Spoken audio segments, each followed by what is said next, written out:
Dear student, I hope आप सभी स्वस्थ होंगे, मस्त होंगे और पढ़ाई भी आपकी अच्छी ढंग से चल रही होगी। तो आज इस वीडियो में हम आप लोगों के लिए लेकर आए हैं क्लास 12th बायोलॉजी के मोस्ट इम्पोर्टेंट टॉपिक। इसमें जो है हम आप लोगों के लिए लेकर आए हैं 5 महत्वपूर्ण अंतर। जैसे अंतर क्या होते हैं, जैसे स्वपरागण तथा परपरागण में अंतर। इसी प्रकार से हम जो है 5 क्वेश्चन आपके लिए लेकर आए हैं। ये महत्वपूर्ण है, अत्यधिक महत्वपूर्ण है। ये बोर्ड एग्जाम की दृष्टि से बहुत ही महत्वपूर्ण है। और ये जो क्वेश्चन हम आप लोगों को बताएंगे, ये हर साल बोर्ड एग्जाम में 2 से 4 सेट में जो है ये क्वेश्चन जरूर पूछे गए हैं। तो चलिए देखते हैं बायोलॉजी के मोस्ट इम्पोर्टेंट क्वेश्चन के। तो चलिए, जो पहला क्वेश्चन है, स्वपरागण तथा परपरागण में अंतर। तो हम इस तरह जो है हेडिंग डालेंगे, एक तरफ डालेंगे स्वपरागण और एक तरफ डालेंगे परपरागण, और इसमें लिखेंगे स्वपरागण में जो हम लिखेंगे, तो स्व का मतलब होता है अपने आप परागण होता है, उसे हम स्वपरागण कहते हैं। तो यह जो है इसमें क्या लिखेंगे, यह एक ही पौधे के पुष्पों के बीच होता है। जो स्वपरागण होता है एक ही पौधों के पुष्पों के बीच होता है, और जो परपरागण होता है इसमें जो होता है एक ही जाति के 2 पौधों के बीच होता है। जो परपरागण होता है एक ही जाति के 2 पौधों के बीच होता है। और जो है इसमें दूसरा पॉइंट लिखेंगे स्वपरागण में, इसके लिए पुष्प का द्विलिंगी होना आवश्यक है। स्वपरागण में जो है इसके लिए पुष्प का द्विलिंगी होना आवश्यक है। जो परपरागण में दूसरा पॉइंट है, इसके लिए पुष्प का द्विलिंगी जो होना आवश्यक नहीं होता है। और इसमें जो तीसरा पॉइंट लिखेंगे स्वपरागण में, इसके लिए जो माध्यम की आवश्यकता नहीं होती है। इसमें जो परागकण होते हैं, जब एक ही पौधों के पुष्पों के बीच में होना है तो इसमें जो है कोई माध्यम की आवश्यकता नहीं होती है परागण के लिए। तो और इसमें जो परपरागण में जो है इसके लिए माध्यम की आवश्यकता होती है, क्योंकि एक ही जाति के जो है 2 पौधे होंगे लेकिन अलग अलग होंगे। तो इसके लिए जो है एक पौधे के दूसरे पौधे पर जो है जाना पड़ेगा परागकण को। तो इसके लिए जो है माध्यम की आवश्यकता होती है। तो ये माध्यम हो सकते हैं, एग्जाम्पल के तौर पर जल भी हो सकता है, वायु भी हो सकता है, कीट आदि बहुत सारे माध्यम हो सकते हैं जिसके द्वारा जो है परागकण जो है दूसरे पौधे पर जाते हैं, एक पुष्प से दूसरे पुष्प के जो है पौधे पर जाते हैं। और जो इसमें स्वपरागण में जो है चौथा पॉइंट लिखेंगे, इसमें परागकण कम खर्च होते हैं। अब इसमें परागकण कम खर्च क्यों होते हैं, जब इसमें कोई माध्यम की आवश्यकता नहीं, जब एक ही पौधे में जब पुष्पों के बीच में जब होना है तो इसमें परागकण जो है जो भी होंगे वो खर्च नहीं हो, जो होते हैं वो व्यर्थ नहीं होते हैं। इसी कारण से जो होता है स्वपरागण में जो है परागकण कम खर्च होते हैं। और जबकि जो है परागकण जो इसमें जो होता है परपरागण में, इसमें जो है परागकण अधिक खर्च हो जाते हैं, क्योंकि इसमें माध्यम की आवश्यकता होती है। एक स्थान से जब दूसरे स्थान पर जब जाएंगे तो बीच में जो है अब हवा के माध्यम से जा रहे हैं, कुछ जो है परागकण इधर उधर जो है फैल गए, नहीं पहुंच पाए, तो इससे जो है परागकण जो है व्यर्थ हो जाते हैं, खर्च होते हैं। इससे जो है परपरागण में जो है अधिक जो है परागकण खर्च होते हैं। इसमें अगर जो है 5वां पॉइंट लिखना चाहें तो इसकी जो नस्ल यानी कि जो स्वपरागण की जो संतान उत्पन्न होगी, स्वपरागण से जो दूसरा पौधा उत्पन्न होगा वो जो है कमजोर होगा, उसमें कोई नए गुण विकसित नहीं होंगे, क्योंकि एक ही पौधे में जो हो रहा है। और जबकि परपरागण में जो है एक ही जात के जब दो पौधे होंगे तो जो दोनों पौधों के जो है जो भी गुण होंगे, जो भी उनमें कैटेगरी होगी वो अलग अलग विकसित होगी। तो परपरागण अच्छा तो होता है, लेकिन इसके लिए जो है परागकण खर्च अधिक होते हैं। जैसे हर चीज़ की जो है लाभ भी है, जिस चीज़ से उससे हानि भी है। और स्वपरागण में जो है परागकण कम खर्च होते हैं, तो इससे जो संतान यानी कि जो भी पौधे पुष्प पैदा जो है भी उत्पन्न होंगे वो जो है उसमें कोई नए गुण विकसित नहीं होंगे। तो स्वपरागण में यही होता है, और परपरागण में समझ में आ गया स्वपरागण में।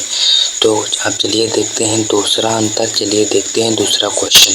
दूसरा क्वेश्चन है भ्रूण कोश तथा भ्रूण कोश में अंतर। बेहद इंपॉर्टेंट है, ये हर साल पूछा गया क्वेश्चन है।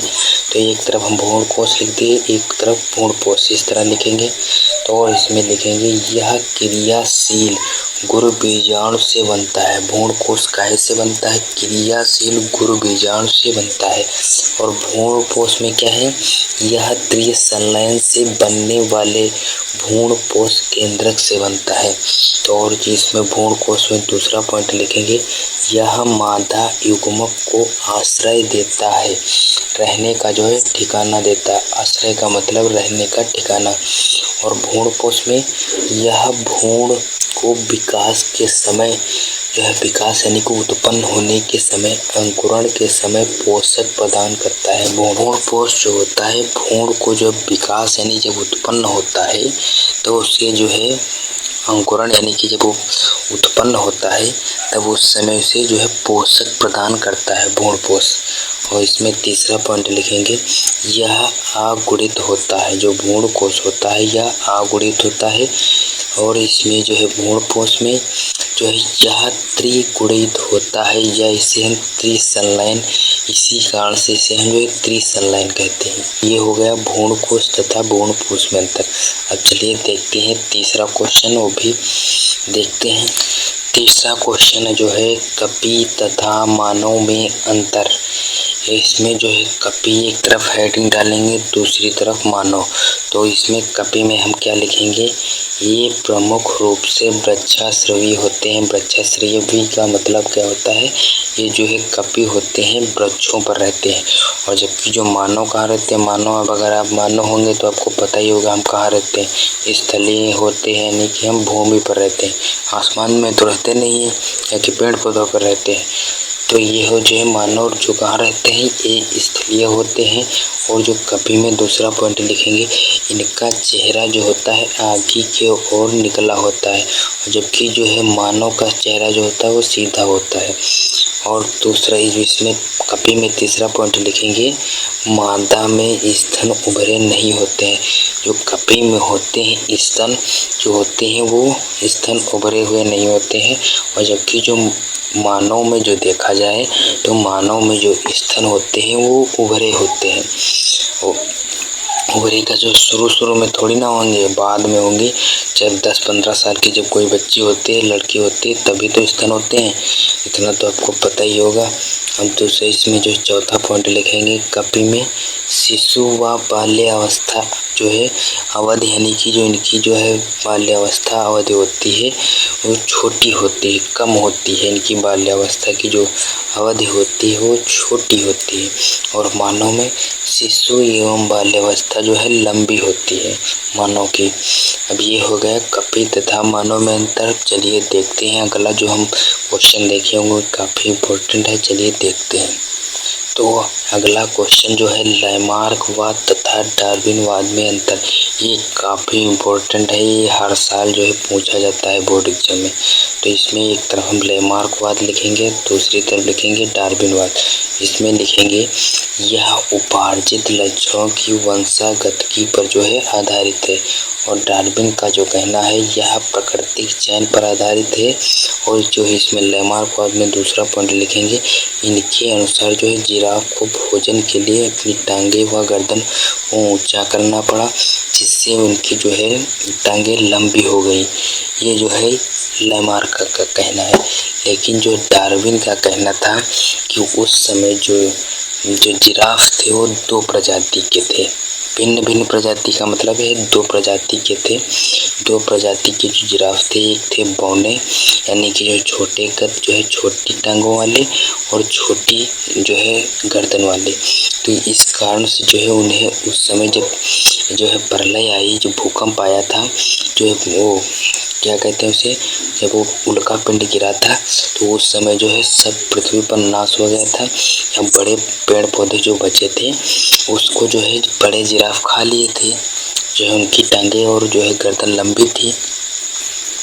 तो उस समय जो है उनकी जब टांगे और गर्दन जो है दूसरी प्रजाति के जो थे उनकी टांगे और गर्दन लंबी होने के कारण वो जो है खाने के लिए उन्हें जो है मिल गया। इस कारण से जो है लंबी टांगों वाले और लंबी गर्दन वाले जो जिराफ थे वो बच गए, और जो छोटी गर्दन वाले और जो छोटे जो टांगे वाले जो थे जिराफ वो मर गए। उन्हें खाने के लिए जब जमीन पर कुछ मिला नहीं तो है वो मर गए।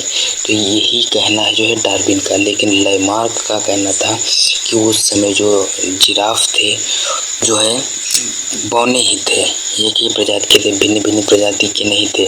और जब उनको जो खाने के लिए नीचे कुछ नहीं मिला तो वो अपनी टांगे और गर्दन को जो है ऊंचे करने लगे। जब ऊंचे पेड़ पौधे थे तो उनको ऊंचे से जो है ऊंचे ऊंचे जब करने लगे तो इस कारण से जो धीरे धीरे वंशागति यानी कि आनुवंशिकता के अनुसार जब धीरे धीरे वो विकसित होने लगे। इस बार जो है 1 इंच बढ़ी जो टांग, दूसरी प्रजाति में 2 इंच बढ़ गई, तीसरी प्रजाति में 3 इंच बढ़ गई। इसी प्रकार से जो है जिराफ की टांगे और गर्दन लंबी होने लगी। तो ये जो है लैमार्क का कहना है। अब इसमें जो है दूसरा पॉइंट लिखेंगे, जो तीसरा पॉइंट है सॉरी, इसमें यह अंगों के उपयोग तथा अनुप्रयोग पर आधारित है। लैमार्क का कहना है अगर हम किसी भी अंग का ज़्यादा उपयोग करेंगे तो वो विकसित हो जाता है। लेकिन जो डार्विन का कहना है यह वंशागति पर आधारित है। इनके कहना था ये कि अगर हम किसी भी अंग का उपयोग करेंगे तो विकसित होगा, अगर हम किसी भी अंग का प्रयोग ना करें। पहले के जो मानव थे, मानव यानी कि जो बंदर की प्रजाति के जो मानव है उन्हीं की जाति के जो है हम सभी लोग जो है मानव है। तो पहले जो है पूंछ होती थी मानव के, अब धीरे धीरे जब उसका उपयोग करना बंद कर दिए तो जो है पूंछ निकलना बंद हो गई। लेकिन डार्विन का जो इन दोनों का जो है कथन दोनों का जो है लैमार्क और डार्विन का जो कथन है एकदम तर्क संगति है। लेकिन अब क्या बताया जाए, इनका भी कहना सत्य है और इनका भी कहना। तो ये कह रहे थे कि डार्विन जो कह रहे थे कि ये जो है हमारी पीढ़ी दर पीढ़ी पूर्वजों से चला आ रहा है कि जो हमारे नाक कान छेदने की प्रथा है ये पीढ़ी दर पीढ़ी से पता नहीं कब से चला आ रहा है। लेकिन अभी तक ऐसा कोई भी जो बच्चा या बच्ची पैदा नहीं हुई किसी के जो है नाक कान छेदे हुए हों, ऐसा तो हुआ नहीं, अभी तक तो नहीं देखा गया है। तो इन दोनों का कथन बिल्कुल सत्य है या कहाँ तक सत्य है ये तो पता लगाना मुश्किल थोड़ा है। तो इन दोनों का कथन बस इतना ही लिखेंगे कि जो इसी कारण से जो है ये बोर्ड एग्जाम की दृष्टि से लैमार्क तथा डार्विनवाद जो है ये अंतर बेहद इम्पोर्टेंट है। तो ये होगा लैमार्क तथा डार्विनवाद में अंतर। अब चलिए देखते हैं 5वां क्वेश्चन देख लेते हैं, काफ़ी इम्पोर्टेंट वो भी है। चलिए देखते हैं 5वां क्वेश्चन जो है सहज प्रतिरक्षा तथा उपार्जित प्रतिरक्षा तंत्र में जो है प्रतिरक्षा जो होती है उसमें अंतर लिखिए। तो एक तरफ जो हम सहज प्रतिरक्षा डालेंगे और एक तरफ उपार्जित। तो इसमें लिखेंगे सहज में लिखेंगे यह एक अविशिष्ट प्रतिरक्षा है, और जो उपार्जित में लिखेंगे यह रोग विशिष्ट प्रतिरक्षा है। और दूसरा पॉइंट लिखेंगे सहज प्रतिरक्षा में यह जन्म के समय से हमें जो है मौजूद होती है सहज प्रतिरक्षा, और उपार्जित जो है यह सनम जो है जन्म जो हम जब जन्म लेते हैं उसके बाद जो है उपार्जित प्रतिरक्षा आती है। और तीसरा पॉइंट लिखेंगे यह बाह्य कारकों को शरीर में जो है प्रवेश करने से रोकती है सहज प्रतिरक्षा। और इसमें जो तीसरा पॉइंट इसमें है यह शरीर में जो प्रवेश कर चुके जो है रोगजनक जो भी जो है कीटाणु हैं उनको जो है उनको मारती है, एंटीबॉडीज के द्वारा जो है उनका सामना करती है। तो ये जो हो गया सहज और उपार्जित प्रतिरक्षा में अंतर। तो आई होप आप लोगों को ये 5 हमने जो अंतर बताए हैं आपको अच्छी ढंग से समझ में आ गए होंगे। तो अब इस वीडियो में बस इतना ही, मिलेंगे नेक्स्ट वीडियो में, तब तक के लिए जय हिंद।